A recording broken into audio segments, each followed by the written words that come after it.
teman-teman, kita ketemu lagi di Balik Mimbar nih. Sekarang bareng sama Ruben. Nah, Kalian cerita baru cerai, mau cerai? Cerai apa? Oh, itu Ruben beda. Yang mana nih? Bukan. bukan yang dengan S itu bukan. Bukan. Oh, ini Ruben FIFA. GB FIFA. Nah, itu Ruben. Jadi Itu Ruben kalau itu mah Ruben Onsu ya?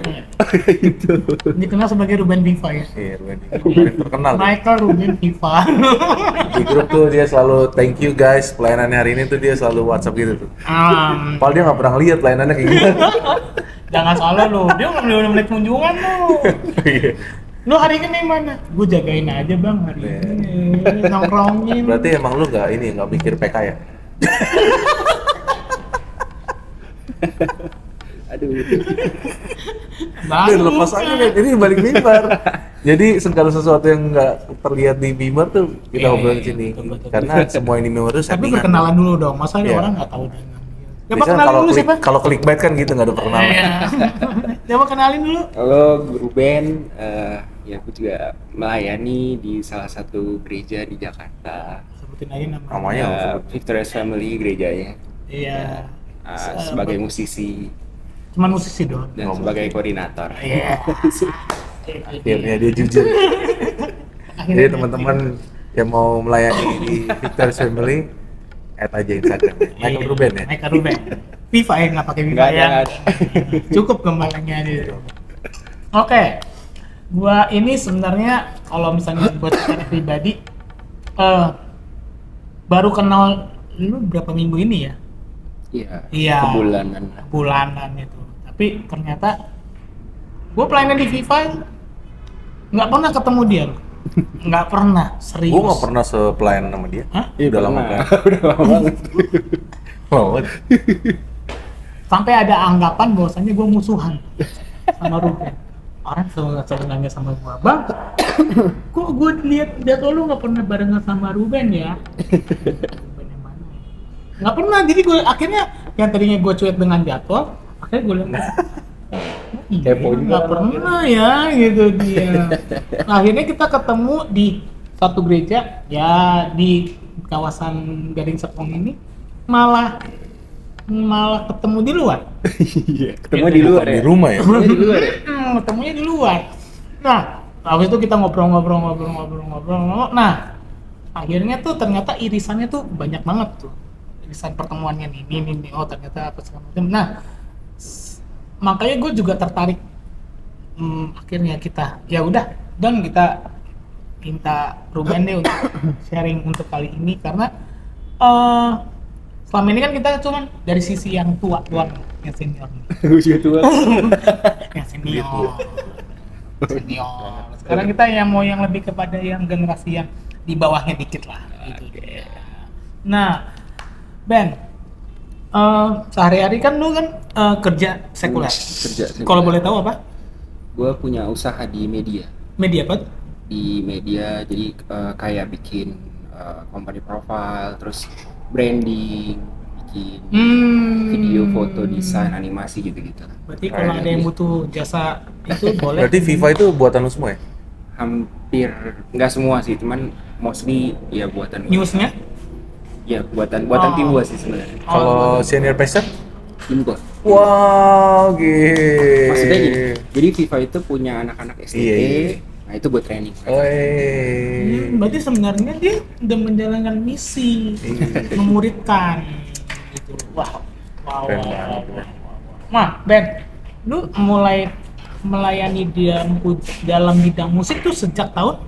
Aduh, kalau pastinya agak lupa ya, tapi kayaknya waktu itu masih umur kuliah. Iya. Mungkin tahun-tahun 2000-an. 2000-an. lah. 2000 something. Tapi kalau pastinya lupa. Nah, alat musik pertama kali Main bass waktu itu, bass. sampai sekarang kan? Sampai sekarang. Aku jago sih. Gua ngakuin sih. Tone-nya keren. Tone-nya keren. Nah, Ben.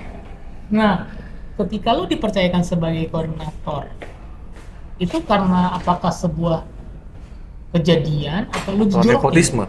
Enggak Aku sih. nggak bilang nepotisme. Jadi waktu itu Bapak Gembala sih yang mempercayakan langsung gitu. Jadi pada saat itu kan gereja sedang mengalami istilahnya pembaharuan yang pada akhirnya butuh dibangun, dan itu benar-benar dibangun dari nol banget. Dan ya di situ ditugaskan untuk meng-create suatu tim yang proper, yang mengalami pembaharuan dan ya lebih punya nilai-nilai pelayanan yang lebih baik daripada yang sebelum masa pembaharuan itu. Nah, kalau boleh tahu, apa sih yang terjadi sebelum-sebelumnya? Apakah karena generasinya terlalu tua kah? Atau Salah satunya mungkin iya, cuman lebih ke apa ya, mungkin nilai-nilai pelayanan yang lebih esensi ya. Misalnya kenapa sih kalau naik mimbar itu ya mesti prepare, terus mesti punya hati yang memang ready, terus mesti punya skill yang proper, terus mesti ya benar-benar ngerti kalau posisinya itu penyembah yang memang ready untuk masuk ke ruang Maha Kudus gitu. Jadi lebih ke dalam sih gitu. Berarti lu sebenarnya sedang ketika lu dipercayakan jadi koordinator itu, tantangannya itu sebenarnya nggak mudah dong ya? Wah banget, nggak mudah banget. Masih Nah, zaman-zaman itu kan gue masih belum bantuin di FIFA gitu kan. Gue pas bantuin, ya udah mulai jadi. Tapi ketika lo menceburkan diri lo dipercayakan sebagai koordinator, kriteria apa yang sebenarnya yang lo lakukan dalam talent scouting, dalam mencari tim musik, dalam nyari member gitu? Yang pasti mesti punya hati ya, maksudnya hati yang benar-benar ya mau pelayanan, benar-benar mau ngasih waktu, ngasih diri, ngasih segala macam. Karena kalau buat gua ya ini sih apa yang udah gua buktikan selama berapa lama pelayanan. Kalau memang itu orang punya hati, dia akan ngasih semuanya. Maksudnya mau itu skill, mau itu waktunya dia dalam mempersiapkan segala sesuatunya, itu akan ya dia akan ngasih yang terbaik yang dia punya sih gitu loh. Dan kalau dia punya hati, dia pasti akan selaras sama apa yang Tuhan mau, which mean ya dia akan punya karakter yang good, dia akan punya attitude yang good, dan dia akan punya motivasi yang good. Iya. Jadi ya emang ya paling tinggi ya hati gitu, karena dari situ nanti semuanya terpancar lah gitu. Gue setuju tuh tentang itu. Nah, ketika berproses begitu, nah gue kan gue sempet lah dengar beberapa kali lu katanya jalan cuma untuk mengawasi. Sebenarnya buat esensinya lu ngawasin ngapain sih? Sebenarnya bukan ngawasin yang kayak satpam atau security yang wah nih jalannya bener apa enggak. Ya memang ada lah poinnya ke situ, cuman lebih ke membangun hubungan antar sama tim gitu loh. Jadi member juga tahu kalau gue tuh hadir. Jadi gue nggak cuman ngasih tugas, yang nggak cuman ngasih arahan atau tuntutan, tapi gue di situ sebisa mungkin gue hadir gitu loh. Jadi hadir tuh ya literally hadir, jadi nggak yang cuman sebagai pegang titel sebagai leader, tapi ya gue ada di posisi depan gitu loh. Jadi gue yang nemenin, kalaupun nanti di lapangan ada something yang gimana ya gue yang ngarahin, gue yang ngasih evaluasi, gue yang ya kalau sampai ada apa-apa gue juga yang negor, gue juga yang tanda kutip mungkin fight sama yang troublemaker gitu. Jadi ya kurang lebih kayak gitulah gitu loh. Jadi lebih berfungsi, karena gue menerapkan itu ya, gue kan punya usaha di sekuler itu kan nggak mudah ya, dan itu gue praktekin itu di pelayanan, karena biar gimana ya pelayanan harusnya berjalan profesional gitu, berjalan dengan sistem yang baik, dengan segala sesuatu regulasi yang benar-benar dipersiapkan dengan baik gitu. Kalau gue berarti lu lebih kepada membangun sistemnya dengan baik, terus manajerialnya juga ya.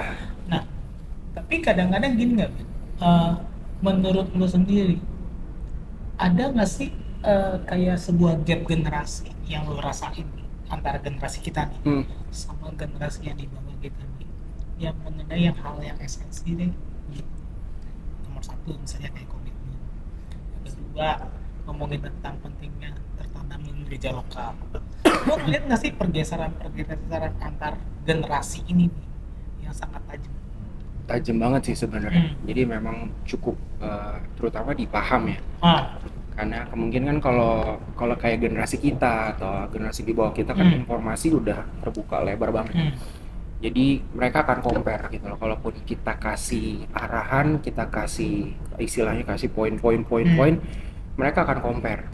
Dan itu nggak ada batasannya. Mereka akan compare sama gereja di luar negeri, mereka akan compare sama gereja-gereja lain, dan mereka jauh lebih kritis. Dan itu sometimes agak lebih risky gitu loh untuk maintain anak-anak yang di bawah generasi kita. Mungkin kita bisa ngomong kalau generasi kita mentalnya lebih bold, lebih berani, lebih terbentuk, lebih apa sih istilahnya itu radikal. Segala macam. Nah itu yang bikin gap itu semakin tajam gitu loh. Karena dari pengalaman gue anak-anak yang usianya mungkin belasan tahun atau 20-an tahun, mereka lebih cenderung ya maunya kan yang safety, yang aman, yang nyaman. Terus ya dengan embel-embel kita mau pelayanan jangan dibikin ribet. Kita mau pelayanan toh jangan dibikin susah gitu loh. Kita sama-sama enak aja lah gitu. Padahal kan ya kalau mungkin dari generasi kita atau generasi di atas kita itu ada suatu tanggung jawab yang dipikul dengan serius gitu. Jadi kayak ya itulah poin-poin itu yang cukup tajam ya, tajam banget. Bahkan kalau kayak gue gini ya, puji Tuhan gue lahir di keluarga yang melayani dari kecil. Itu memang dari kecil udah dilatih untuk melayani ya. Jadi kayak punya hatinya hal yang kecil pun itu udah sangat diperhitungkan banget gitu loh. Kalau mungkin generasi yang bawah yang kayak misal gitu dia dress code belang dikit, mereka ya cuma belang dikit kok nggak masalah gitu lah. Padahal kalau buat gua atau buat itu ya itu suatu hal yang mesti dilakukan dengan serius gitu. Maksudnya walaupun itu sepele gitu. Nah, hal-hal kayak gitu sih. Nah, ketika lu melakukan pembauran generasi ini, kadang-kadang kan gue lihat jadwal gue, kadang-kadang gue lihat ini siapa ya, gitu, ini umur berapa ya, gitu loh. Ini kadang-kadang kan kita juga harus bisa ngerti gap generasi itu kan sekali. Ada yang orang yang jujur awal-awal gue bantuin di FIFA, gue bilang ini anak tengil ada aja. Gue pernah kejadian, gue datang gue lebih awal gitu kan, terus dia ambil stand gue, padahal gue tuh ada contekan, ada gitaris gitu. Gitaris. Terus gue kira dia tuh mau ngeluarin contekannya dia. Lo tau nggak dia pakai buat apa? Taruh handphone. Live. Mungkin kali. Oh, record dia. Gitu loh. Gue tuh sampai. Tapi izin nggak? Pasti nggak. Iya izin, cuman tapi ya istilahnya gue kira, oh ya kalau dia mau ngapalin ya oke lah buat. Terus sepanjang gue bertugas gitu, gue lihat kok isinya nggak kedengeran. Gue bilang aduh. Gue udah tahan nih, gue tahan, gue tahan, gitu. Tengil Ben, gue demi Tuhan gue tengil. Cuman gue di situ ngeliatin, ya mungkin ya memang gap generasi kali ya. Mungkin, iya. Gitu loh, gap generasi gitu loh. Ada orang yang misalnya, oh yang penting gue instastory atau ya ada gitu. Ya kan, ada yang ya kalau misalnya stand itu ya lu pakai untuk bertanggung jawab, lu keluarin contekan dan itu lu mainnya benar, gue nggak masalah lu pakai. Tapi kalau untuk instastory demi gue lihat nih pelayanan gereja, menurut gue oh my god kok begitu ya gitu dia. Itu kadang-kadang yang berapa kali, untung aja sih lo nggak jadwalin sama dia lagi. Maaf ya, bukan yang napa-napa, tapi menurut gue kadang-kadang itu yang gue lihat dalam dunia pelayanan seperti itu. Nah, kadang-kadang gini, kadang-kadang kan lu sebagai pemimpin sudah berusaha untuk mengayomi, tapi kan di bawah ini kan kita nggak tahu kan motivasinya apa aja. Terutama nih yang kadang-kadang yang tiba-tiba suddenly gue nggak bisa nih pelayanan, H-2 gitu kan. Ya gue tau lah kalau misalnya ada kayak gitu, kalau nggak ada urusan keluarga pasti tawaran lebih gede. Nah, lu cara bagaimana lu memaintain itu itu semua supaya kan lu ada bagian penjadwalan kan. Bagaimana mereka tuh tidak merasa ya tuh kok orang ini kok cancel mulu ya. Nah, itu kan nyari orang kan juga susah, Ben. Susah. Sangat susah. Dan itu kan lu udah mencoba untuk menyusunnya, lihat kekuatannya nih udah segala macam peta kekuatannya. Tiba-tiba satu nggak bisa dan kemungkinan untuk mereplace ini orang kan kayaknya lu harus cocok-cocokin lagi. Nah, kalau dari lu sendiri, dari segi manajerial sendiri, tantangan apa sih yang sering lu hadapin untuk menghadapi orang-orang yang tiba-tiba gue nggak bisa pelayanan nih? Macam-macam sih, cuman ya mesti dilihat dulu latar belakangnya kenapa diizin. Ya kalau dia sakit dan benar-benar sakit, ya sudah, toh itu force major kan, nggak bisa diapa-apain gitu. Kalaupun dia ada kerjaan, kalau dia fair, it's okay buat gua. Maksudnya gue juga nggak pernah menghalangi orang untuk tidak bekerja atas dasar lo harus pelayanan gitu, lo harus mengutamakan pelayanan. No gitu, apalagi person-person yang memang ya dia misalnya kerjanya di hari Sabtu atau hari Minggu gitu. Ya itu kan suatu hal yang ya suatu hal yang esensi gitu. Dan ya maksudnya gini, memang gereja mau tanggung apa kalau nanti dia tidak ada penghasilan gitu. Tapi ya dilihat maksudnya person ini seringkah kayak gitu, ataukah dia benar-benar memprioritaskan pelayanan dengan benar, atau memang ya hanya sebagai yang penting isi waktu luang aja gitu. Nah itu dilihat, itu kan evaluasi demi evaluasi selalu ada gitu. Evaluasi demi evaluasi. Cuman memang kalau yang memang pada akhirnya kedapatan, misalnya ada yang ya baru-baru kejadian sih beberapa minggu terakhir gitu lah, doi meng-cancel pelayanan. Ya alasannya sih ya katanya ada urusan, tapi ternyata main di tempat lain gitu. Ya gak langsung ditegur ataupun dijudge gitu loh. Cuman mungkin ya lebih diawasin dulu secara berkala gitu. Dan biasanya sih kalau kayak gitu-gitu nanti gue minta sama penjadwalan untuk jadwalin bareng sama gue. Jadwalin bareng, nanti pas ketemu, pas lagi break atau apa, nah biasa gue ngobrol as a friend aja gitu lah. Maksudnya ada apa, kenapa, bagaimana, kok begitu, kok begini. Maksudnya daripada nanti dia menduga-duga dan gue menduga-duga pada akhirnya jadi suatu hal yang nggak sehat. Kita nggak boleh berasumsi ya. Gitu loh. Karena gue terbiasa kayak gitu, kalaupun gue dapat masukan apapun segala macam, gue pasti nampung dulu, nggak akan ngambil keputusan, nggak akan ngambil tindakan apa-apa sampai ngumpulin informasi yang benar-benar valid gitu. Nah, kalau gue tuh kayak gitu, nanti gue ajak ngobrol, gue ajak apa, kalau misalnya memang ya sampai pada akhirnya nanti kalau bisa sampai dia fair-fairan. Kalau misalnya ya habis di sini gue kurang nih Ben, gue bla bla bla bla bla bla. Oh ya sudah. Gue lagi butuh nih. Ya sudah, maunya seperti apa? Ya biar bagaimanapun rules and condition kan berlaku gitu. Terms and condition tuh berlaku. Jadi ya nggak bisa juga kalau seperti itu. Maksudnya gue akan jelasin kalau lo cancel mendadak nih, misalnya H-2. Itu kan setiap jadwal yang dibikin itu kan nggak yang semata-mata ini, tapi kan kayak kita memperhatikan komposisi. Ya kita mesti tahu mana yang lebih kuat, itu bisa mengcover yang lebih lemah. Ya setidaknya itu bisa berjalan dengan baik gitu loh. Nah ya. Itu kan kadang-kadang mood lu hancur nggak sih, berantakan gitu? Kalau dulu iya, cenderung hard feeling. Bukan hard feeling sih, kayak lu nyusahin gue lo pada akhirnya. Gitu. Lu nyusahin gue lo. Sekarang hard feeling. Kalau sekarang lebih ke ya karena pada akhirnya gue bangun tim. Jadi gue nggak mau pikul sendiri. Gue bangun tim, gue bagi tugasnya, gue bagi job desk-nya tuh. Tapi gue udah kasih tahu, nanti kalau ada begini, solusinya tuh begini. Kalau misalnya nanti ada kejadian begini, solusinya begini. Kita sirkulasi komunikasinya begini. Nanti ini, pokoknya itu udah gue bikin di awal. Jadi kalau itu hal-hal kayak gitu terjadi, ya mereka udah tahu mesti ngapain. Antisipasinya. Mesti udah tahu. Jadi lo udah bikin sistemnya dulu ya? Iya, gue udah bikin sistemnya dulu. Dan komunikasinya, gue setuju sih. Karena sebenarnya dengan good managerial yang memungkinkan untuk semuanya akan berjalan dengan Iya. dengan lebih rapi. Nah, kalau boleh tahu nih, Beth, kalau misalnya lu sendiri gitu, preferensi musik lu apa sih? Maksudnya referensi. Jazz, fusion, Rock ya mah. hah? Rock. Rock ya? Gue suka rock, tapi gue juga suka gospel. Satriani. Josa Satria nih? Kalau main gitar gue suka main rock, tapi kalau main bass gue suka main gospel. Makanya gue agak Kenapa bingung. bisa begitu? Makanya gue juga bingung. Hah?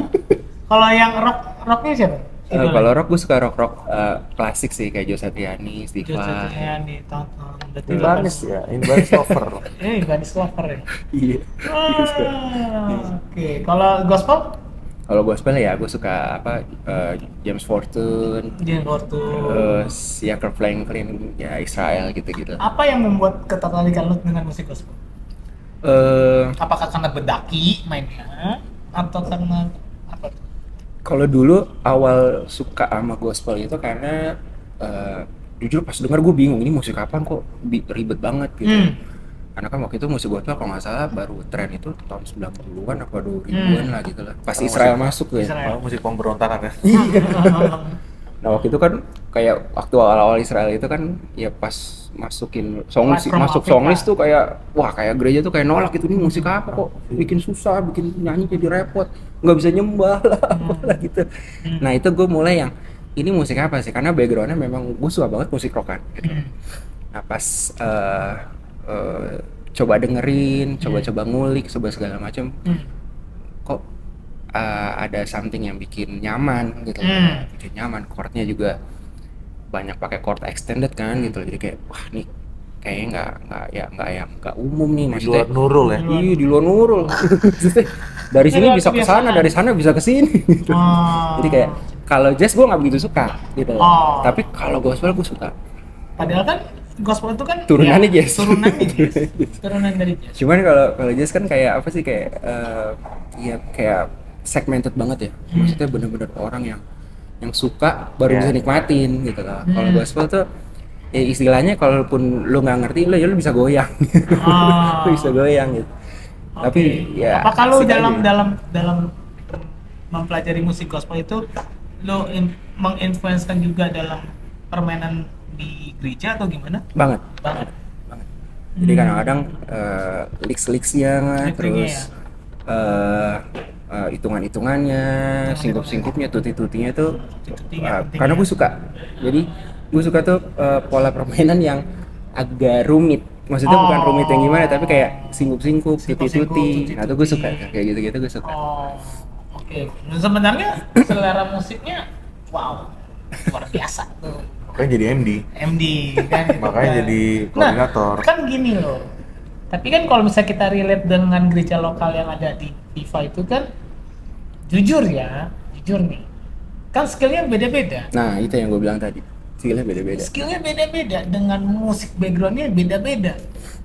Nah, bagaimana lu bisa benturin musik yang lu suka dengan suasana pada hari itu tuh, lu ketemu dengan tim ya udahlah ya gitu loh, Sebenarnya sih gue nggak pernah maksain. tanpa mengurangi rasa respect sama player-player yang lain. Enggak sih, gue nggak pernah maksain selera gue ke dalam tim atau gimana, enggak. Gue sangat menghargai setiap progres orang ya, dan juga mencoba untuk mengerti setiap kemampuan dan kapasitas. Ya kayak Doni kan dulu pernah main nama apa, anak gembala ya. Anjing disebut. Kalau lo nonton belajar lo yang benar.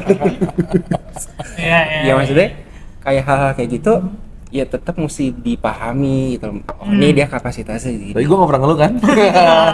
Kadang-kadang. Tapi hebat, Doni bisa bertahan kurang lebih hampir setahun. Waduh.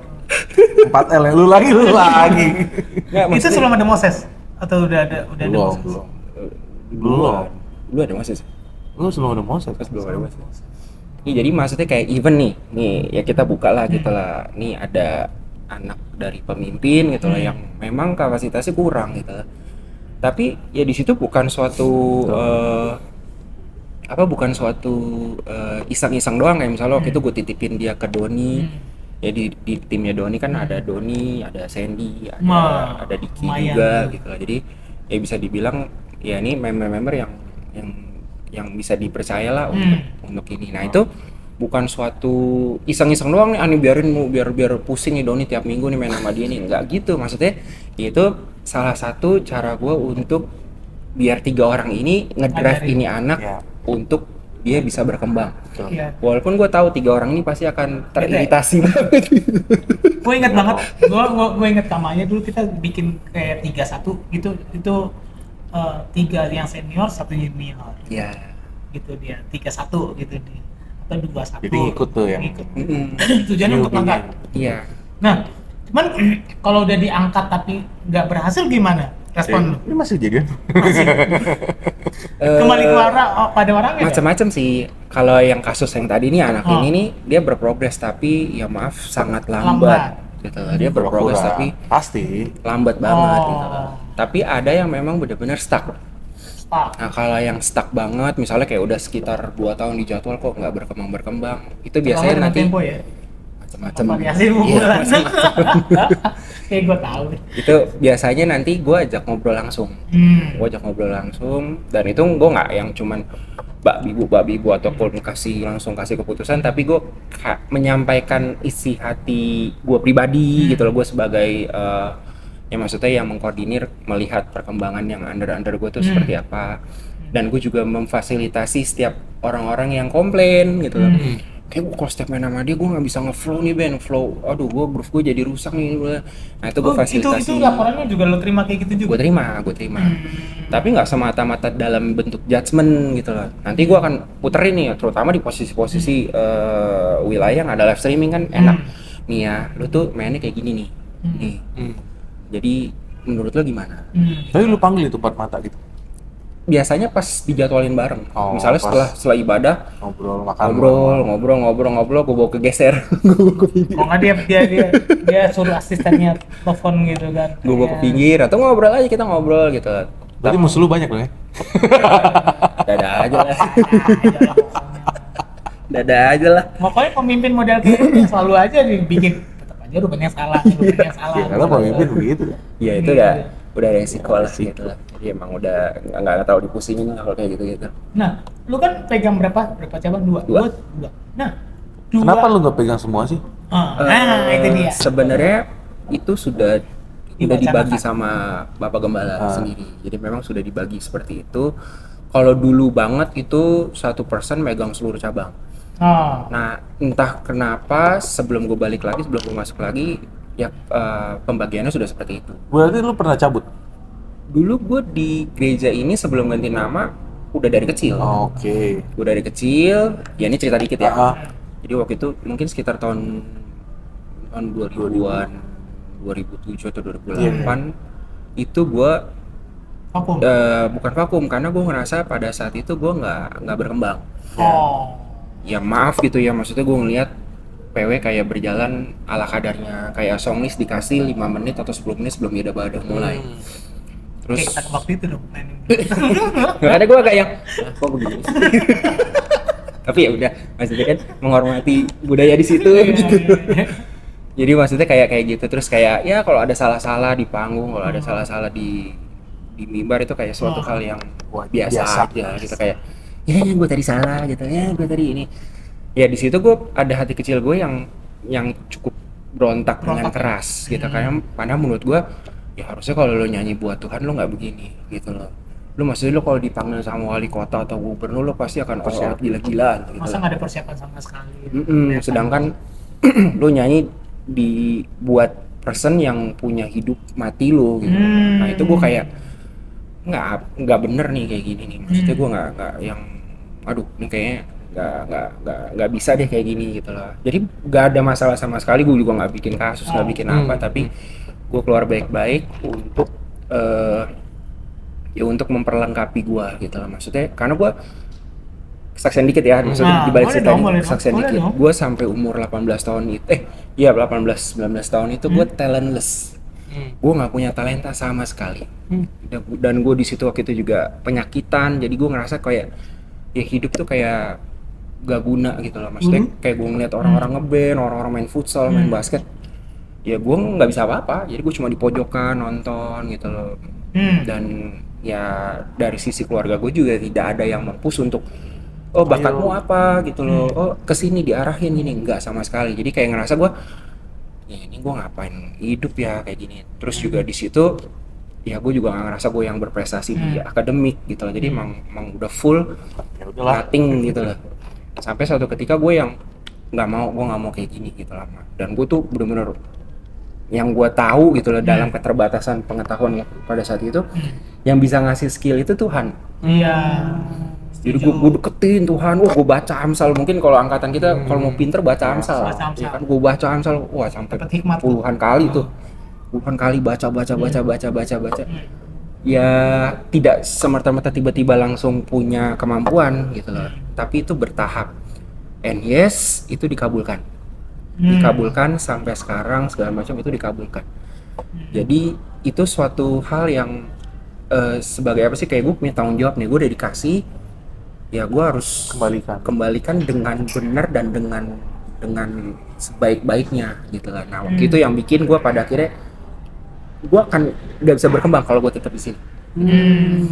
Jadi gue kayak ambil keputusan istirahat dulu. Nggak istirahat, gue pindah. Oh, lu sempat pindah kemana? Gue pindah waktu itu Kenisa. ke GBI Kenisa. Ya puji Sama Tuhan. si itu dong, Om Erwin. Yes, gue dimentorin sama Om Erwin dan kawan-kawan di situ yang puji Tuhan yang di situ punya pelatihan press musik yang cukup mumpuni. Om Erwin mah legend. Iya. Bener. Musik pop. Dan gue banyak berkembang di sana. Jadi gue juga sampai dikirim ke GB Rock Ambon, ketemu lagi sama Om Kris, gue dimentorin langsung sama Om Kris Manusama gitu loh. Jadi benar-benar, nah ini yang gue cari nih, maksudnya gue berkembang secara skill, gue juga berkembang secara pemahaman, secara kerohanian. Jadi gue maksimal, karena gue nggak mau yang kayak datang tiap minggu segala macam dapat PK pulang and got nothing gitu lah. Dan abis itu ntar kehidupan gue biasa-biasa aja. Nah tuh gue nggak pengen kayak gitu. Makanya waktu itu gue keluar 10 tahun gue di GBI Kenisa, dan entah gimana ceritanya agak-agak cukup tragis. Bukan cukup rumit gitu. Gue balik lagi gitu. Gue dipanggil lagi untuk balik ke kayak sekarang yang namanya FIFA gitu. Dan pada akhirnya gue melayani di sana as a press officer. Apa yang membuat tuh yang mengiyakan ya udah aku balik lagi ke FIFA? Sebenarnya waktu itu jujur gue udah hampir masuk ke Basilea Christ Cathedral. Karena deket rumah. Terus ya gue lihat ya udahlah environmentnya oke, terus di situ juga profesional, maksudnya secara sistem secara apa gitu. Jadi gue kayak ya udahlah. Dan jujur waktu itu nggak pakai doa sama sekali, jadi kayak cuman yang apa yang dilihat pakai mata gue, ya udahlah gue di sini aja lah daripada gue utang lantung gitu loh. Terus akhirnya mengiyakan lagi tuh. Jadi pas sudah masuk Basilea udah terdaftar segala macam, ya tiba-tiba kebakaran tuh. Kebakaran. Terus gue nggak dihubungin sama sekali sekian bulan. Kelimpungan juga. Itu gue sempet yang nggak pelayanan, nggak ibadah segala macam. Tiba-tiba waktu itu pandemi tuh ditelepon lah sama Bapak Gembala kan. Tapi waktu itu untuk beresin sistem ibadah streaming. Karena waktu itu masih streaming kan di masa pandemi itu. Streaming ya cuman ya ibadah online kan waktu itu. Nah after itu gak ada kepikiran untuk join lagi gitu, pada saat itu. Cuman ya entah kenapa seiring jalannya waktu tiba-tiba ya Bapak Gembala mencoba untuk ya udah kamu pelayanan di sini aja gitu. Kamu nanti dijadwal gini-gini. Waktu itu belum koordinator. Dijadwal gini. Jujur pada saat ngomong itu gue sempet yang nanti dulu gitu. Karena gue trauma sama yang kemarin gitu. Terus gue udah berkembang jauh-jauh, terus gue ketemu yang begitu lagi, gue keriting nih, iritasi lagi gue gitu. Iritasi lagi lu. Karena gue nggak bisa gitu. Apalagi waktu di Kenisa kan, ya waktu sama Om Erwin itu memang sistematis banget gitu, maksudnya perfect, sistematis, mesti rapi, mesti ini. Jadi kayak udah terbiasa kayak gitu tuh 10 tahun kan gitu. Jadi kayak aduh ntar gue balik lagi mulai lagi dari nol nih gitu. Tapi ya singkat cerita entah kenapa tiba-tiba kayak punya hati aja gitu loh untuk jadi berkat mungkin ya.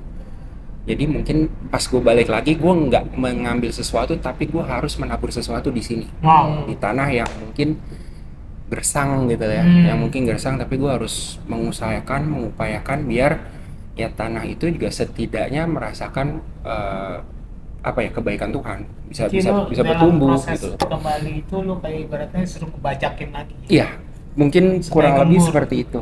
Jadi Iya, seiring iya. jalannya waktu terus gue kayak ini gue ngapain balik lagi ke sini? Karena tawaran banyak gitu loh. Udah lu main di gereja gue aja. PK-nya segini nih.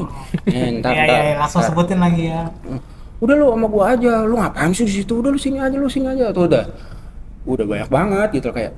Tapi ya gua kan sama begitu kan nggak terlalu gimana-gimana ya, kayak ya ntar lu sini Kan aja nih firman bangunnya Tuhan gede kan nih. bilang kan gini, yang menabur dengan mencurahkan yang menabur dengan mencurahkan air mata akan pulang dengan sorak-sorai. Yes, itu juga prinsip yang gue pegang. Kalau lo belum sampai ngerasa kehilangan, lo belum memberi. Jadi kalau lo cuma ngasih, terus kayak misalnya nih lo punya 1 juta tapi lo ngasih 1.000, itu sedekah. Tapi lo kalau punya 1 juta lo kasih 750.000, itu memberi. Jadi ya itu prinsip yang apa namanya, yang gua lakukan gitu sampai detik ini. Kayak Doni tadi nyinggung, memang lo nggak butuh PK. Butuh sih buat ongkos doang tapi gitu lah. Tapi kalau buat ini sih enggak ya gitu. Karena buat gua PK itu suatu apa ya, suatu keharusan sebenarnya, karena biar gimana setiap pelayan itu berhak atas makanan di bait Allah kan. Iya. Nah, Setuju. tapi kalau untuk transaksional itu gua sama sekali menolak gitu kan. Kalau buat gua gini, ngapain kejar ratusan ribu kalau ternyata Tuhan mempersiapkan ratusan miliar di luar sana. Wow. Itu yang gue pegang dari dulu Prinsip, banget. prinsip lah. Karena buat untuk memberkati kehidupan itu Tuhan bisa kasih banyak banget cara gitu. Jadi nggak yang cuman semata-mata dari situ. Betul. Ya mungkin beda cerita kalau misalnya full timer ya. Tapi itu pun balik lagi ya kebijakan gerejanya seperti apa. Tapi lu full timer apa sih? Enggak. Full heart ya. Ya, full heart. Iya. Ya harus lah. Nggak, kadang-kadang kan ada orangnya. Oke, gue full heart tapi gue part timer di gereja gitu. Lu part timer nggak? Enggak sih, kalau gua Full heart ya. sebisa mungkin ya kalau itu untuk pelayanan ya dilakukan. Karena itu gue bilang gitu, kayak dulu yang gue nggak bisa apa-apa pada akhirnya bisa apa-apa aja, itu udah suatu keajaiban ya gitu loh. Maksudnya di usia segitu waktu itu usia yang telat untuk bisa berkembang, tapi ternyata Tuhan bisa lakukan itu. Dan gak cuma di musik doang gitu loh, even di media pun ya gue hampir menguasai banyak lini. Dan itu terpakai banget di dunia pekerjaan gue sekarang gitu loh. Ya, pada akhirnya gue bisa bekerja, bisa berprestasi, Cuan-cuan, bisa cuan-cuan. bisa itu gue bilang ya kalau bukan Tuhan tuh Siapa lagi? nggak mungkin gitu aja, nggak mungkin. Makanya ya itu maksudnya kalau untuk melayani gue nggak pernah mematok hitungan pasti, Nominal. karena ya itu gitu loh, maksudnya upah yang dari Tuhan tuh lebih nggak kehitung sih, jujur aja gitu, lebih nggak kehitung. Makanya gue bilang itu selalu gue ajarin ke member-member, terutama anak-anak Gen Z yang ada di under tim gue. Kalian pelayanan itu pertaruhannya tuh hidup.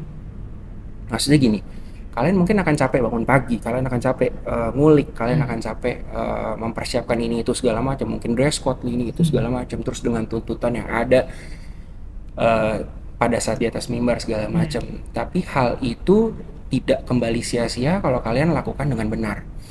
Maksudnya gini, kalau kalian lakukan dengan benar, kita nggak tahu misalnya ada jemaat datang yang lagi berbeban berat, lagi mungkin kelilit hutang, hampir cerai segala macam.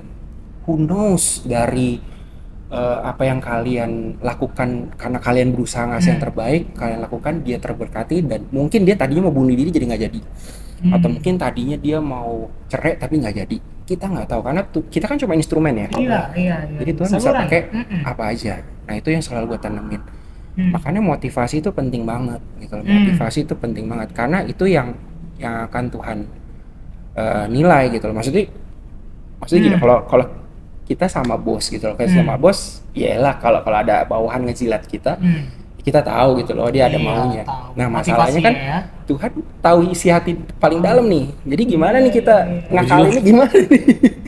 Baru mau Iya, niat iya. aja. Mau gimana Nggak nih ada yang ngakalinnya? tersembunyi lagi sama Iya. Tuhan. Oh, gua kasih yang terbaik Tuhan, tapi yang penting abis ini cair. Iya.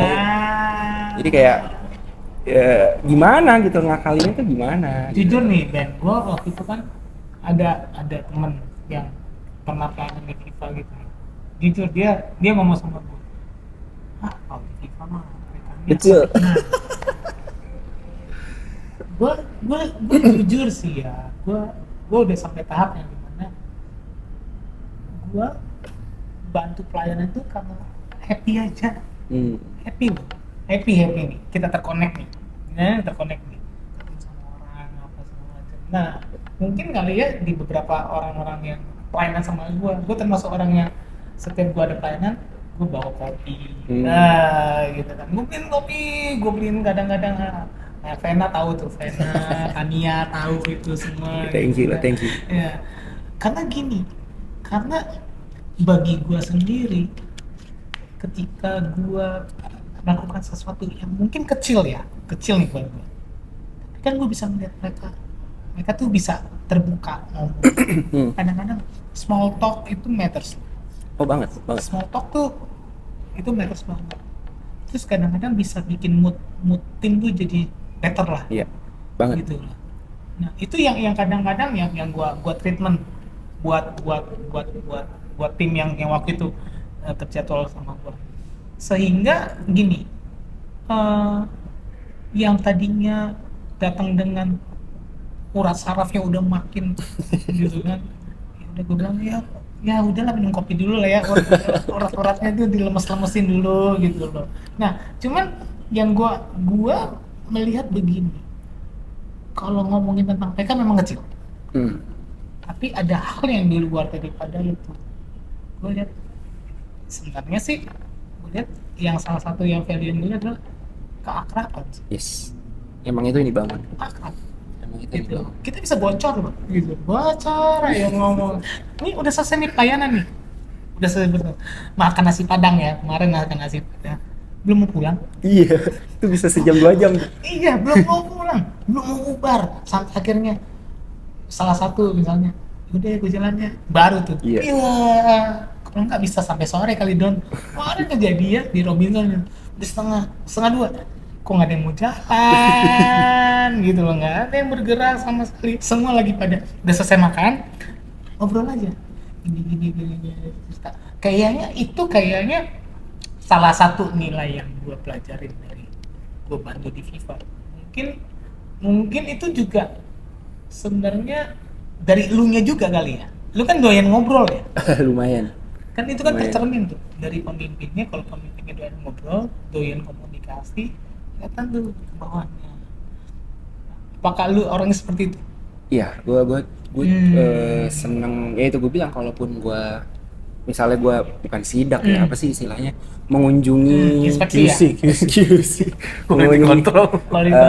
apa wilayah-wilayah yang sedang pelayanan, ya itu maksudnya yang gue bangun tuh gitu. Gue melakukan pendekatan, terus gue ngeblendin nih, misalnya ada yang misalnya ini jago banget, yang ini lagi berproses gitu lah. Nah dia minder nih sama yang ini, dia minder nih. Aduh Ben, gue kalau dijatuhin sama dia gue kayaknya minder, tertekan gitu lah. ngebatin lagi. Nah itu biasanya gue dudukin nanti, gue ajak ngobrol sampai pada akhirnya ngeblend gitu lah. Jadi maksudnya lu juga yang senior, yang emang udah duluan, jangan tengil, jangan mengintimidasi. Lu juga yang kecil, yang lagi berproses juga jangan minder, jangan terintimidasi. Ya maksudnya kita tuh as a family, as a team ya mesti saling melengkapi gitu. Jadi memang itu yang emang budaya yang gua bangun. Bisa tanya ke Vena Tania. Jadi kalau lu nggak suka sama ini, samperin orangnya, ngomong private, tegur. Apa misalnya lu nggak suka mainnya, lu nggak suka attitude-nya, lu nggak suka apa, ngomong. Jangan lu julid ke belakang, lu nanti ngomong ke orang-orang, lu pada akhirnya bikin asumsi ini orang tanpa sadar musuhin ini gitu loh. Nah itu lu ngerusak tim. Jadi kalau nggak suka, samperin, tapi dalam konteks yang membangun ya. Maksudnya bukan bukan abis itu intimidasi, abis itu nggak mau pelayanan lagi gitu. Jadi mesti yang benar-benar dalam konteks apa sih istilahnya baik ya, kebenaran lah gitu loh yang benar. Tapi ya memang sesuai dengan nama gerejanya Victorious Family ya. Jadi nilai kekeluargaannya sih beneran akrab banget sih gitu. Ya, itu yang mesti diiniin karena memang itu budaya yang transisinya nggak mudah. Karena sebelumnya sangat senioritas. Masa sih? Sangat senioritas. Wow. Jadi kalau boleh tanya member-member yang masih belasan 20-an tahun tuh justru even mereka berpotensi pun itu mereka akan ditekan. Jadi jangan sampai lo naik. Tapi kalau gue justru kalau dia berpotensi, gue yang ngalah. Lo yang mesti lebih banyak naik gitu lah. Gue yang yang lebih mundur, yang istilahnya gue pasang badan karena buat naikin orang yang lagi berproses itu tantangannya dan taruhannya besar.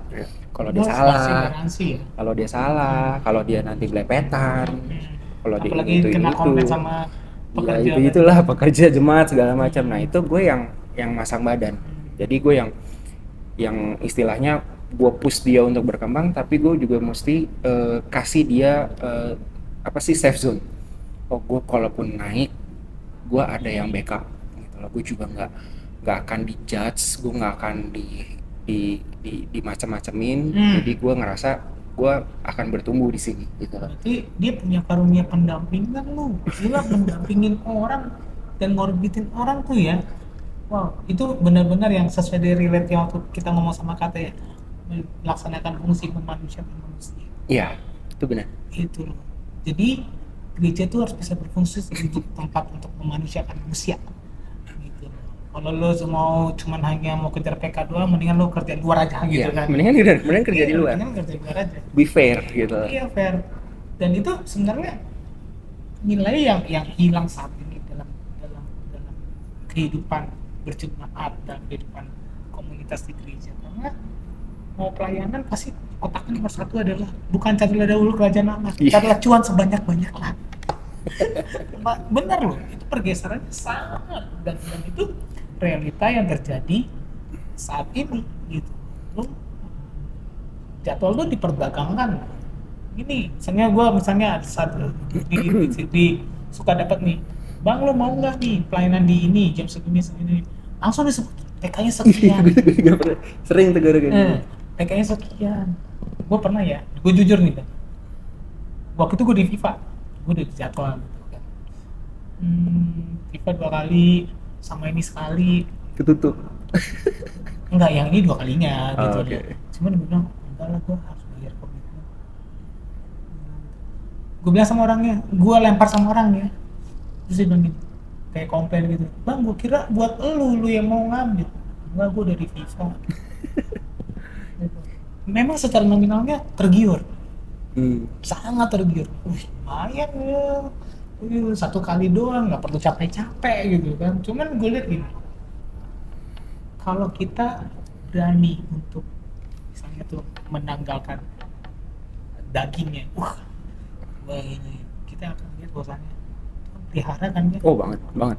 Itu Tuhan nggak pernah biarkan bisa menyaksikan itu dengan jelas. Nah, gue pernah dengar cerita lu kayaknya sempat ngalamin apa ya, waktu COVID tuh kayak habis-habisan ya? Habis. Nah. Jadi kan jadi waktu itu gue usahanya masih perorangan.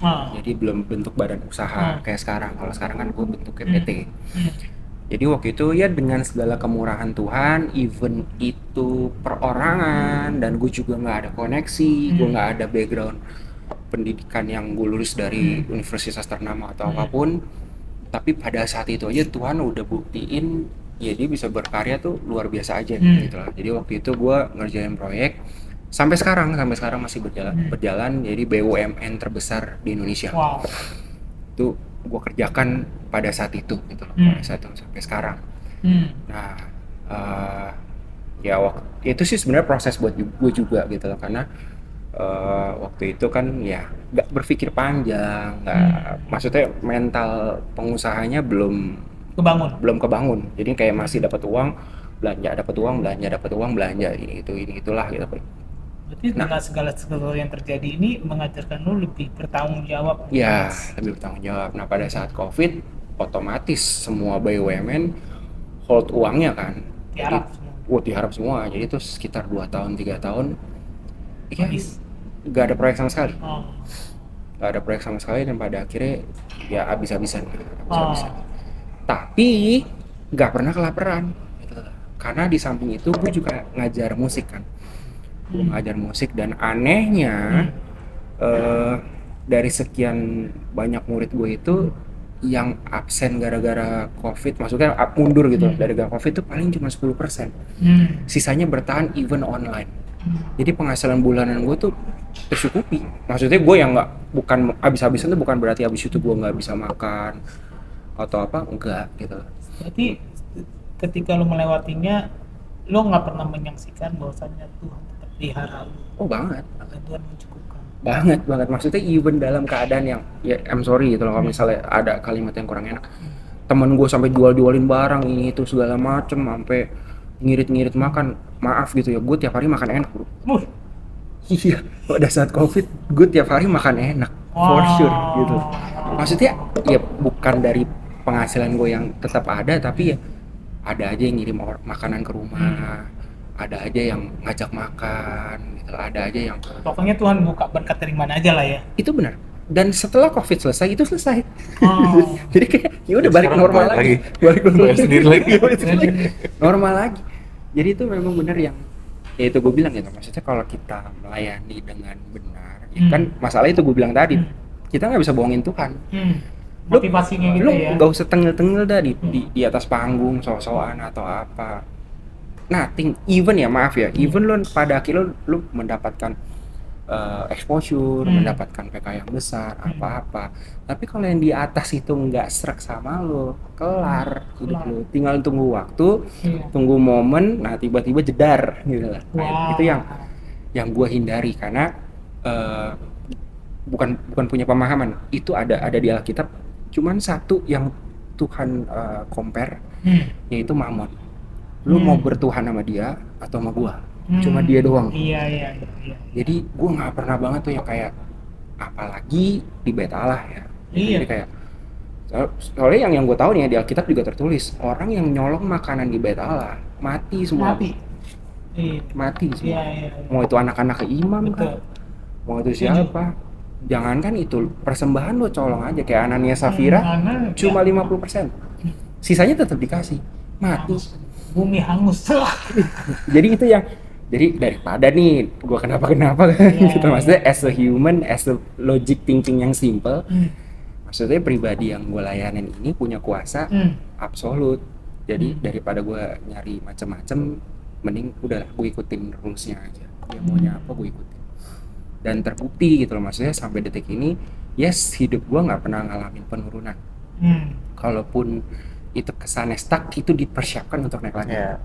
Jadi kesannya turun itu dipersiapkan untuk loncat 2 tingkat 3 tingkat lebih lagi. Jadi kayak ya udahlah gitu loh, setelah puluhan tahun yang udah gue jalanin dan gue lihat ini, ya sudah, maksudnya gue di dalam track yang benar walaupun untuk dunia itu tidak asik gitu. Jadi ya itu yang gue lakukan gitu loh. Maksudnya kalaupun kesannya gue di pelayanan ya nggak dapat apa-apa gitu, ya kecil gitu, waduh gitu, mesti ini mesti itu, ngapain? Kalau prinsip gue gini, yang gue layanin itu Tuhan, bukan gereja, bukan gembala. Gue nggak pernah mau ngelayanin buat gereja atau gembala. Kalaupun gue respect, itu gue respect secukupnya. Tapi kalau respectful itu ya gue sama Tuhan. Gitu. Jangan jadi gila hormat juga ya. Oh sama sekali, maksudnya gue even sama gembala gue pun, gue kalau ini gue berpegang gitu. gue yang nunduk gitu enggak. Kalau emang itu enggak, ini gue ngomong gitu loh, gue ngomong dan gue frontal. Jadi memang ya itu aja gitu, maksudnya gue itu yang gue pegang dan terbukti kok. Gue nggak pernah ngalamin kekurangan, gue nggak pernah ngalamin, ya kalaupun mengalami setelah disadari dengan dewasa itu untuk ngebentuk gue ya. Misalnya misalnya uang gue lagi habis gitu, itu pada akhirnya gue sadar, oh gue nggak bisa ngatur, gue nggak bisa menginvest dengan benar, gue nggak bisa mengelola dengan baik nih apa yang Tuhan percayakan gitu loh. Jadi pada saat itu gue mengerti, balikin lagi. Jadi kayak oh maksudnya ini, jadi udah mulai ngerti nih, oh sistemnya begini, maksudnya begini. Jadi kayak oke deh, jadi emang gue di track yang benar, walaupun jujur nggak enak gitu lah. Maksudnya di saat teman-teman lain lo rusuh-rusuhan itu suka-suka mau pala lo, dan gue mesti berjalan di track yang ya istilahnya dikasih cook gitu sama Tuhan ya. Tapi gue bukan percaya itu memang sudah digariskan seperti itu gitu loh. Jadi ya lo mau hidup berapa lama sih di dunia?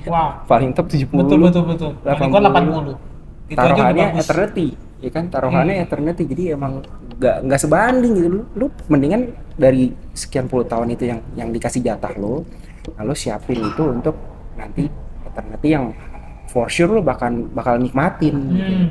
Bentar lagi jadi pendeta nih, bentar lagi. Serius, karena lebih banyak gini. Ternyata ya seorang Ruben dia punya pemahaman, tapi juga kuat. Gue sih tidak semua yang notabene koordinator musik gitu yang benar-benar punya experience juga berimbang antara skill dengan firman Tuhannya gitu loh. Gue sih salut sih Ben, jujur gue. Karena gini, karena iman timbul dari pendengaran firman Kristus. Bagaimana iman bisa bertumbuh? Nah, kita udah lihat tadi Ruben kan ketika lagi COVID, Tuhan tetap pelihara, Tuhan tetap bela dan apa segala macam. Nah, mungkin saat ini teman-teman juga yang lagi bilang, kok hidup gua pelayanannya gini-gini aja ya. Kok kayaknya nggak ada peningkatan. Gua makin terpuruk. Nah, bagaimana lu Ben coba bisa kasih encouragement bagi mereka yang mungkin saat ini masih kurang bertanggung jawab dengan pelayanan yang sedang mereka lakukan. Ya mungkin ya lebih mesti ngerti dulu esensinya melayani itu apa. Karena ya kita sebagai pelayan, maksudnya kita punya Tuhan kan gitu. Nah ya puji Tuhannya kan, Tuhan yang kita layani ini baik ya gitu loh. Maksudnya nggak yang mau mampusin kita atau mau hajar kita, tapi ya memang ya dia akan bawa ke tempat yang emang udah dijanjiin, itu akan bikin kita prosper gitu loh. Maksudnya iya dong, maksudnya kalau apa yang gue pahami gini, semua janji Tuhan itu berlaku pada saat kita hidup. Kalau kita udah mati udah nggak butuh, orang kita udah samping-sampingan kan gitu. Jadi segala janji itu ya harusnya tergenapi gitu. Maksudnya kita akan stand out, kita berbeda dari orang lain, kita akan lebih pinter, kita akan lebih kaya, kita akan lebih dalam banyak hal. Itu harusnya terjadi karena memang ya itu yang Tuhan ngomongkan secara langsung gitu loh. Nah, kenapa itu mungkin belum terjadi? Ya itu mungkin banyak faktor gitu. Maksudnya kalau dari pengalaman gue ya gitu, mungkin lebih ke coba dibangun kembali hubungannya sudah benar apa belum gitu. Maksudnya sudah memiliki hubungan yang private kah gitu. Maksudnya benar-benar yang ya as a father and son atau mungkin as a best friend. Jadi memang itu dulu yang ditekenin gitu loh. Jadi sometimes kita cuma nuntut mana nih nggak kejadian di hidup gua, mana nih kok orang lain udah, apalagi yang kelakuannya kayak ini tapi kok diberkatin apa ya. Gue sempat ngalamin hal itu jujur gitu loh. Gue compare kok gue udah kasar, udah pikul salib, nih orang melesatnya lebih gila daripada gue nih, kok begini gitu lah maksudnya gitu. Tapi seiring jalannya waktu ya itu maksudnya punya hubungan. Karena pada saat kita punya hubungan kita akan lebih clear, kita akan melihat segala sesuatunya, clarity-nya tuh beda. Cara pandang kita ya jadi beda jelas, ya? Yang tadinya mungkin kita ngelihatnya dari sisi gua mungkin kalau kayak gua sekarang nih lebih kayak bagaimana, apa yang salah di gua, apa yang dikurang di gua. Karena Tuhan itu kan membentuk orang nggak yang langsung dikasih tahu direct, nanti lu begini. Jadi kita kayak cuma dikasih petunjuk kita sendiri yang mesti cari tahu kan gitu loh. Jadi kayak ya suatu hal yang penting kalau kita punya komunitas yang baik, pasangan yang sepadan segala macam, itu ya itu kan bantu kita punya hubungan yang lebih baik gitu loh sama Tuhan. Dan pada saat itu ya for sure lah gitu loh, kalau itu sudah terkoneksi dengan baik, ya masa iya sih seorang bapak nggak ngasih roti sama anak yang lagi lapar kan gitu.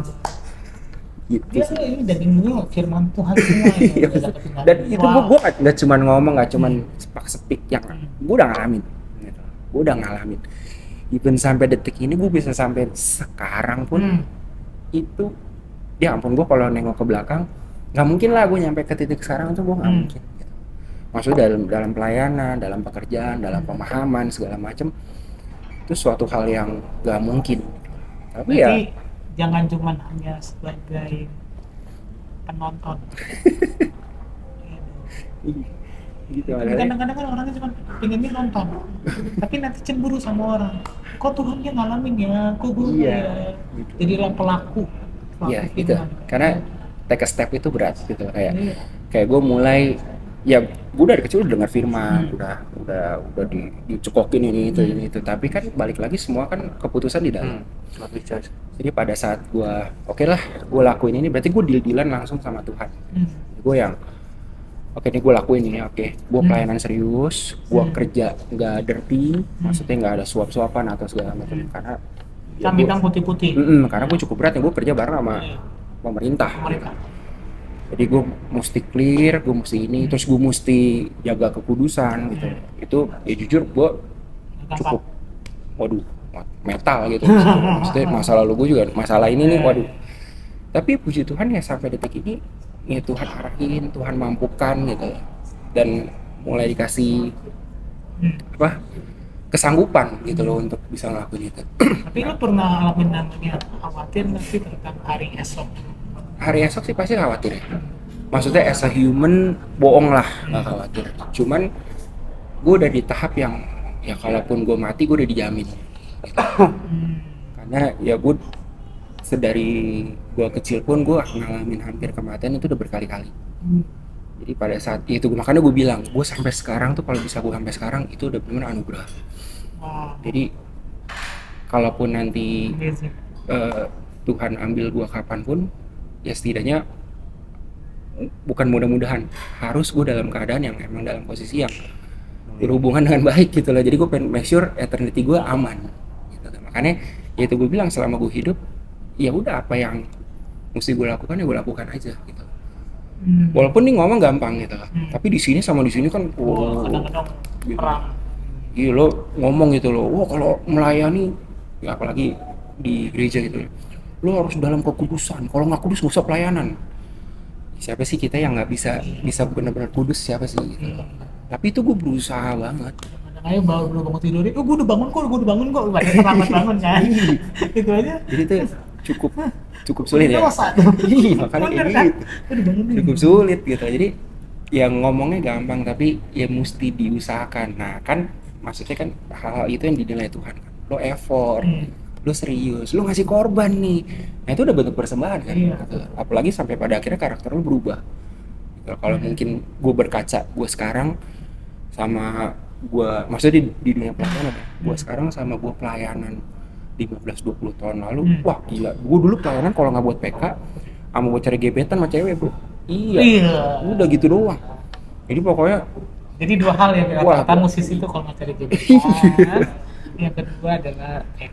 jadi udah wah gila, lu bayangin ya, lu punya rumah, lu yang punya rumah nih, ada orang datang katanya mau bantu beresin, tuh orang malah ngerusak barang-barang lo, malah ngerampokin barang lo. Lu gimana sih as a tuan rumah lu mau Marah ke rumah dong. lo di, nah itu untung gua gak dibunuh bro. Sikatnya gitu. Untung nggak Serius dikarang ya. maksudnya gue tuh even dalam kenakalan gue dulu ya, kalau gue kepleset aja beda cerita banget nih hari ini. Serius beda cerita. Udahlah gue udah banyak banget yang Tuhan tolong, even gue lagi brengsek-brengseknya gitu loh, itu kasih karunia Tuhan tetap kenceng. Itu yang gue bikin nggak bisa, maksudnya nggak bisa ngilangin kalau ya Tuhan masih ada story buat gue gitu. Iya. Kalau enggak gue udah selesai dari tahun-tahun kapan hari. ya itu sih yang gue pengen. Ternyata dalam juga loh. Seorang Ruben, ya, yang mungkin orang mungkin secara penampilan meyakinkan dia koordinator. Serius gitu loh. Cuman hari ini kita menyaksikan bahwasannya dia tuh punya experience hidup sama Tuhan, berjalan sama Tuhannya dalam, dan itulah yang kenapa gua nggak heran kenapa mungkin satu saat lu akan dipercayakan untuk mungkin memberikan generasi lah. Kalau memang itu jalannya dan memang itu ini, go for it.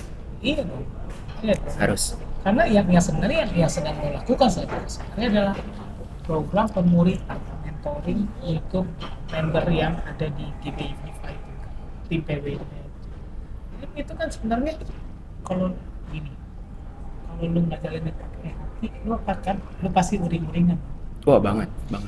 uringan pelayanan. Uringan pelayanan gue jadi player, dia nggak pelayanan lu, dia cuma nongkrong ya cemilan gitu, dan itu ya evaluasi gitu. Itu seharusnya gue bisa nih, dia bisa menunjukkan sesuatu tapi dia tahan untuk kasih orang lain untuk bisa kasih kesempatan. Itu pelajaran yang nggak mudah, dan itu ya sebenarnya hasil dari dewasanya sekarang. Lu kalau nggak dewasa susah. Dia bisa nge-slap, gue juga bisa. Iya dong. Emang cuma dia doang yang bisa ngeliat. Jadi kayak istilahnya pelayanan tuh kayak adu skill. Gue pernah ngalamin yang dimana pelayanan nih hanya adu skill. Adu skill semuanya, dia nge-slap. Gitarisnya malah ini. Abis itu ini yang gimana? Ini show atau ini rumah Tuhan? Nah, itu yang gue bilang. Lu Karena di rumah jujur, orang, lu ngacak-ngacak rumah itu gitu. karena jujur jemaat tidak bisa nikmatin. Ya. Jadi begini, Hmm. salah nggak kita di hadapan Tuhan? Hmm. Kita ya kalau itu adalah sebuah konsep gue nggak masalah, tapi itu kalau misalnya kita ini motivasi nih, gue tuh nggak tahu kenapa gue ngeliat karena pergeseran musik tuh sangat aja banyak orang sekarang, ini gue minta tanggapan, pengen ibadah hari raya Minggu itu seperti konser. Menurut salah atau enggak? Balik lagi motivasinya apa? Kalau memang mau memberikan yang terbaik buat Tuhan, wah itu harus banget. Gitu. Maksudnya ya memang ya Tuhan itu kan bukan hanya layak ya, bukan hanya berhak, tapi wajib mendapatkan yang terbaik yang dari kita. Maksudnya bukan berarti harus yang wah banget, tapi gini, kalau gue kasih pengertian ke member-member gue adalah gini, lu gak yang harus jadi jago banget atau yang lu skillful banget dalam melayani. Misalnya even mungkin nilai dia secara angka itu masih 6. Tapi kalau lu di posisi 6, lu mesti kasih 6-6-nya. Jangan Full, lu ya? full. Lu punya kapasitas 6 tapi lu kasih 3. Nggak perlu recording. Lu nyusahin kalau kayak gitu. Jadi memang harusnya kalau gue pribadi mempraktekkan itu ke tim juga seperti itu. Harusnya memang pada saat pelayanan harus sekeren mungkin, semaksimal mungkin ya, bukan sekeren, semaksimal mungkin yang kita bisa. Karena buat gue gini, persiapan kita ngulik segala macam itu udah bentuk penyembahan. Jadi pada saat lo ya kayak gue, contoh gue habis kerja depan laptop, pekerjaan gue sangat berbeda sama musik. Jadi pada saat gue harus ngulik nih, ada 4 lagu, waduh aransemennya kompleks gitu. Pada saat misalnya jam 10 malam gue baru selesai, gue tutup laptop, gue udah capek, kuping gue mungkin udah turun lah gitu loh, mata gue udah kunang-kunang, tapi gue punya tanggung jawab untuk mempersiapkan itu, karena nanti di hari Minggu, even gue dapat PK sekecil itu, gue harus main bagus, gitu lah. Jadi di situ gue ambil gear gue, itu kan butuh waktu dan capek juga ya, bongkar, setting, nyolok. Terus di situ gonjreng jam 10 malam, jam 11 malam, bahkan jam 2, jam 3 pagi gitu kalau selesai kerja. Dan pada saat gue ngulik, wah itu udah suatu bentuk pengorbanan gitu. Karena lebih baik ya mungkin gue tidur, atau mungkin gue lebih baik nggak usah ngulik lah, udahlah hari Minggu kan main aman aja lah, main biasa aja lah gitu. Kalau gue nggak, karena buat gue ya persiapan itu udah suatu bentuk penyembahan gitu lah. Dan gue berupaya nih Tuhan ya, gue nggak mau sedekah tapi gue mau memberi gitu. Jadi kalau gue bisa segini ya gue akan kasih segini gitu lah. Karena itu gue bilang, gue bisa punya skill ini, itu pemberian bro. Gue tuh bener-bener deh nggak udahlah itu benar-benar ya gift itu gift gitu loh. Dan gift itu di hari tua, maksudnya di umur-umur Iya. 19-20 tahun Betul. baru dapat gitu. Jadi ya udah gue mesti balikin itu ke ke pemilik yang sebenarnya gitu. Nah, kalau untuk keren-kerenan segala macam Udah lewat. Udah lewat udah masanya. lewat. Tapi harus maksimal. Dan motivasinya maksudnya gini, kalau lu nge-slap buat siapa? Kalau lu ngeluarin skill-skill ngebut segala macam, lu ngecek-ngecek lu buat siapa? Kalau lu buat gaya-gayaan, lu buat dilihat-lihat orang atau dilihat di mata, atau lu nyari muka depan gebetan lu, wah gua panggil lo gitu, gua seret lo keluar. Apalagi dia insta story lagi. Saya ini. Ya, bukan harus kayak gitu sih. Tapi ya buat iseng-iseng doang, nggak yang buat gimana gitu. Nah maksudnya gitu, kalaupun lo slap, lo ngerti lo slap buat siapa. Ya, berarti harus bermain nggak punya pengertian dan understanding. With understanding gitu. Dan harusnya memang kalau prinsip gua adalah dan itu udah gue terapin di tim gue ya. Member itu memang yang benar harus panggilannya di PW. Karena nggak semua orang dipanggil untuk menjadi orang PW kan. Mungkin dia bagusnya jadi pembicara atau dia jadi multimedia atau mungkin usher, itu nggak semua orang bisa gitu. Cuman kadang-kadang orang pengen di PW karena Keren. iya dilihat orang, dapat PK, dapat exposure, dapat fans gitu. Nah, kalau gue punya prinsip adalah memang benar-benar harus menempatkan orang yang tepat di tempat yang tepat. Right man in the right. Jadi apa ya? Kalau memang dia di blessing as a musician, ya disitulah tempat dia gitu. Jadi memang ya lo harus benar-benar berkarya dengan baik di situ. Gitu. Karena memang lo udah terpilih di situ. Karena gue percaya Tuhan itu Tuhan yang memilih ya.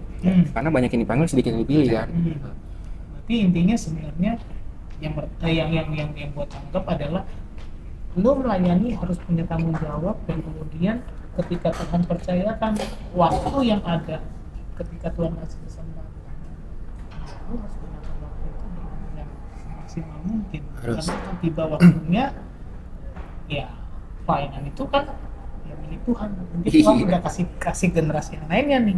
Kalau tidak lo primalkan, ya lo kehilangan. Dan gimana Dan? Ya, Gimana hari ini? Gila, keren banget ya, Ben. Diem aja. Udah 1 jam kita ngobrol. Jadi ada mimpi yang belum tercapai? Nikah ya? Nikahnya. Bisa Tahun ini? menentukan pilihan dengan tepat. Tahun ini? Tahun ini mungkin tahun depan kalau Tuhan berkenan ya. Wah. Calonnya udah? Calon itu karena gue bilang gue mesti benar-benar bisa menentukan dengan tepat. Mimpi dalam pelayanan, karir? Kalau karir ya Apa yang belum dicapai? banyak lah. Kalau karir banyak, maksudnya mimpi gue, maksudnya gue berani ya, maksudnya karena gue tahu Tuhan itu bisa memberikan banyak hal, dan apapun itu maksudnya gue minta yang pokoknya setinggi-tinggi mungkin sampai mentok. Kalau itu dalam konteksnya impossible, justru malah itu makanannya Tuhan. Gitu. Nothing is possible. Jadi gue kayak mimpi gue tuh nggak Out of the box ya? nggak ya, kurang lebih kayak gitu. Gue nggak pengen yang kayak cuman main di Indonesia aja. Gue pengen sampai ke dunia. Gitu. Maksudnya Tuhan bisa bawa sampai ke sekarang pun, ya maksudnya ya cuman kayak ya gua gitu yang bukan siapa-siapa, yang backgroundnya biasa aja, tapi Tuhan bisa mempercayakan untuk pegang proyek-proyek yang ya cukup oke, dan bahkan bisa sampai Indonesia gitu. Ya jangan berhenti di situ dong gitu loh. Maksudnya gue pengen lihat nih ya kemuliaan Tuhan tuh kan gak ada batasnya gitu. Maksudnya Tuhan bisa bikin lo Yusuf dari narapidana jadi perdana menteri gitu loh. Maksudnya Orang nomor 2 di Mesir. gitu, Daniel segala macam. Ayo dong, maksudnya janji-janji itu selama gue hidup nih. Berarti lu mau nyalek berarti? Wah kagak lah. Nah, kita doain aja supaya Ruben mendunia gitu kan. Ya maksudnya gue pengen, maksudnya usaha gue, perusahaan gue tuh ya maksudnya bisa sampai yang levelnya tuh kayak Tokopedia, kayak Itu Tokopedia mau bangkrut. iya sih, jangan ganti. kayak perusahaan-perusahaan yang besar-besar ya, maksudnya kayak gitu. Gue pengen tuh yang ngerasain maksud gue gini, karena prinsip gue dalam bekerja dalam itu pasti semuanya on mission. Jadi kalau gue gini, kalau orang pakai prinsip ekonomi dalam bekerja, maksudnya cari keuntungan sebesar-besarnya dengan apa, kerugiannya sekecil-kecilnya. Kalau gue enggak, siapapun yang bekerja bareng gue, kerja sama atau segala macam, mesti fair, mesti sama-sama sejahtera. Iya. Walaupun kesannya dapatnya kecil, gitu, maksudnya kecil, tapi jujur itu yang bikin continuity berlangsung. Ya. Iya. Gitu. Jadi kalaupun nanti gue dikasih kesempatan untuk memiliki karyawan segala macem, gue harus make sure gue bisa mengelola dengan baik dan pada akhirnya mereka yang ada di sekeliling gue itu mereka sejahtera. Gitu lah. Jadi ya mesti sampai ke titik itu. Gitu. Jadi maksudnya ya kayak gitulah gitu. Ya. Karena gue pengen, ayo dong Tuhan gitu loh, bawa gue ke tingkat itu gitu loh. Gue pengen. Sayur ya. TK sayur. Ya TK sayur lah gitu. Kayak lagu divisi saya. Oke Ben. Thank you ya. Gila gue capek hati lu. Udah